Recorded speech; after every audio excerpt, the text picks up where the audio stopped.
AP deputy CM Pawan Kalyan పై CPI జాతీయ ప్రధాన కార్యదర్శి నారాయణ మరోసారి సంచలన వ్యాఖ్యలు చేశారు. పవన్ కళ్యాణ్ 3 పెళ్లిళ్లను టార్గెట్ చేసిన పెద్దాయన ఏకంగా డిప్యూటీ సీఎంను అరెస్టు చేయాలంటూ డిమాండ్ చేశారు. ఈ మేరకు నారాయణ ఓ వీడియో రిలీజ్ చేశారు. సనాతన ధర్మాన్ని విమర్శించిన వారిని అరెస్టు చేయాలని, జైల్లో పెట్టాలని పవన్ కళ్యాణ్ పదే పదే అంటున్నారని, 3 పెళ్లిళ్లు చేసుకోవడం సనాతన ధర్మమా అని ప్రశ్నించారు. అసలు సనాతన ధర్మంలో విడాకులు ఉండవని, సనాతనం గురించి మాట్లాడే ఏపీ ఉప ముఖ్యమంత్రి 3 పెళ్లిళ్లు ఎందుకు చేసుకున్నారని ప్రశ్నించారాయన. పవన్ చెబుతున్న దాన్ని బట్టి ముందుగా అరెస్టు చేయాల్సింది, జైల్లో పెట్టాల్సింది పవన్ కళ్యాణ్నే అని దుయ్యబట్టారు.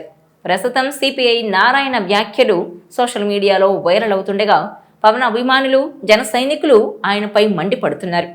సనాతన ధర్మంపై అనుచిత వ్యాఖ్యల్ని చేసి కుల మత రాజకీయాలు చేసేవారిని అరెస్టు చేయాలని పవన్ కళ్యాణ్ ఎప్పుడో అన్న మాటలపై ఉన్నట్టుండి ఇప్పుడు జనసేన అధినేతను టార్గెట్ చేయడమేంటని నిలదీస్తున్నారు.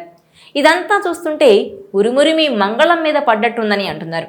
అయితే దానికి కారణం పవన్ సనాతన ధర్మాన్ని వెనకేసుకొని మాట్లాడడమేనంటున్నారు.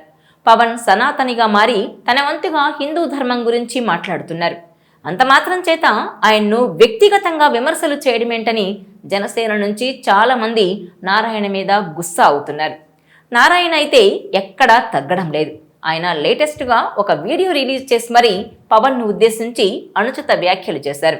అందులో పవన్ 3 పెళ్లిళ్ల గురించి మాట్లాడిన ఆయన విడాకులు సనాతన ధర్మంలో ఉందా అని ప్రశ్నించారు. పవన్ సనాతన ధర్మం ఎలా చెబుతారని గద్దిస్తున్నారు. ఆయన సనాతన ధర్మం అంటే అరెస్టు చేయాలని కూడా డిమాండ్ చేస్తున్నారు. ఆయన కేవలం పవన్తోనే ఊరుకోవడం లేదు, సనాతన ధర్మం అని ఎవరైనా అంటే వారిని శిక్షించాలని డిమాండ్ చేస్తున్నారు. ఎందుకంటే సనాతన ధర్మం చాలా క్రూరమైనదని, సెక్యులరిజాన్ని సనాతన ధర్మం నాశనం చేస్తుందని అంటున్నారు నారాయణ. అందుకే సనాతన ధర్మం అన్నది వద్దని అంటున్నారు. అయితే ఇవాళ పవన్ అన్నారనో మరొకరు అన్నారనో సనాతన ధర్మం పుట్టుకు రాలేదు కదా అని అంటున్నారు సనాతనవాదులు. ఈ రోజుకి భారతదేశం లౌకిక భావాలతో ఉందని అంటున్నారు. సనాతన ధర్మం అంటే హిందూ సంస్కృతిని రక్షించుకోవడమని గుర్తు చేసేవారు ఉన్నారు.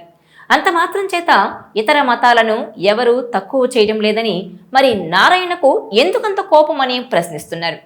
ఇక పవన్ కళ్యాణ్ సనాతన ధర్మం అనడాన్ని నారాయణ ఎందుకు తప్పుపడుతున్నారు అంటే ఆయనకున్న సినీ గ్లామర్ వల్ల అది మరింతగా జనంలోకి చొచ్చుకుని పోతుందని భయమా అని ప్రశ్నించేవారు కూడా ఉన్నారు.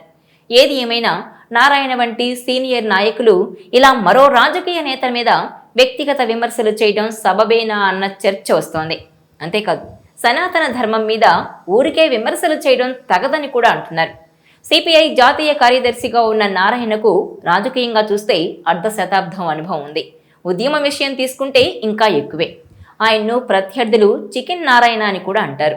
అప్పుడెప్పుడో గాంధీ జయంతి వేళ తెలియక ఆయన చికెన్ తినడంతో ఆయనకు ఆ ట్యాగ్ తగిలించి మరీ ప్రత్యర్థులు సంబరపడుతుంటారు. సిపిఐలో నిబద్ధతతో పనిచేస్తున్నారు నారాయణ. ప్రజా సమస్యల మీదే పోరాటం చేస్తున్నారు. అదే లక్ష్యంగా చేసుకున్నారు కూడా.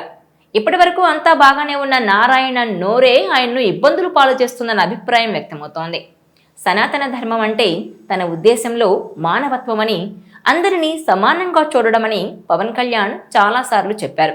హిందుత్వానికి సంబంధించి ఒక్క సనాతన ధర్మాన్ని విమర్శించడం సమానత్వం కాదని అంటున్నారాయన. ఇతర మతాల గురించి కూడా అలా మాట్లాడతారని ప్రశ్నిస్తున్నారు. ఇలాంటి వివక్ష చూపించడం వల్ల సమాజంలో చీలికలు వస్తున్నాయని, అందరూ సమానంగా ఉండాలంటే సనాతన ధర్మాన్ని కూడా గౌరవించాలని అంటున్నారు. కానీ ఇతర వర్గాల ఓట్ల కోసం సనాతన ధర్మాన్ని విమర్శించడం కొన్ని పార్టీలకు ఫ్యాషన్గా మారింది. దీన్నే పవన్ ప్రశ్నించారు. అయితే పవన్ పాటించే సనాతన ధర్మం క్రూరమైనది, అరాచకమైనది అంటూ మండిపడ్డ నారాయణ పవన్ కళ్యాణ్ సహా ఎవరు దాన్ని సమర్థించినా వాళ్లను అరెస్టు చేయాలని డిమాండ్ చేస్తున్నారు. సనాతన ధర్మంలో అసలు విడాకులు ఉండవని, అలాంటప్పుడు పవన్ కళ్యాణ్ ఎలా విడాకులు తీసుకున్నారని ప్రశ్నించారు. అయితే సడన్ గా నారాయణ పవన్ను టార్గెట్ చేయడం వెనుక కుట్ర ఉందని జనసేన వర్గాలు ఆరోపిస్తున్నాయి. పవన్ను విమర్శిస్తే పబ్లిసిటీ వస్తుందని ఇలాంటి వ్యాఖ్యలు చేస్తున్నారని అంటున్నారు. పవన్ కళ్యాణ్ సనాతన ధర్మం అంటే ఎప్పుడో పురాతన కాలంలో చెప్పుకున్న విషయాలు కాదని, మారుతున్న కాలంలో మానవత్వం చూపడమే సనాతన ధర్మమని చెబుతున్నారు. హిందుత్వాన్ని విమర్శించడం లౌకికవాదం అంటున్నారని, కానీ ఇతర మతాల జోలికి వెళ్లలేరని అంటున్నారు. వారికి అంత గౌరవం ఇచ్చినప్పుడు హిందుత్వానికి కూడా ఇవ్వాలి కదా అని పవన్ వాదన. అయితే సనాతన ధర్మం అంటే ఎప్పుడో శతాబ్దాల కిందట చెప్పినట్టుగా అంటరానితనం, కుల వివక్ష అని చెబుతుండడంతోనే ఈ సమస్య వస్తోంది. ఓవరాల్ గా చూస్తే పవన్ కళ్యాణ్ ను పర్సనల్ గా కూడా టార్గెట్ చేస్తూ సంచలన వ్యాఖ్యలు చేశారంటూ జన సైనికులు, పవన్ ఫ్యాన్స్ నారాయణపై విరుచుకుపడుతున్నారు. చూడాలి మరి ఈ వివాదం ఏ మలుపు తిరుగుతుందో. ఈ వీడియో మీకు నచ్చినట్లయితే please share, like and subscribe.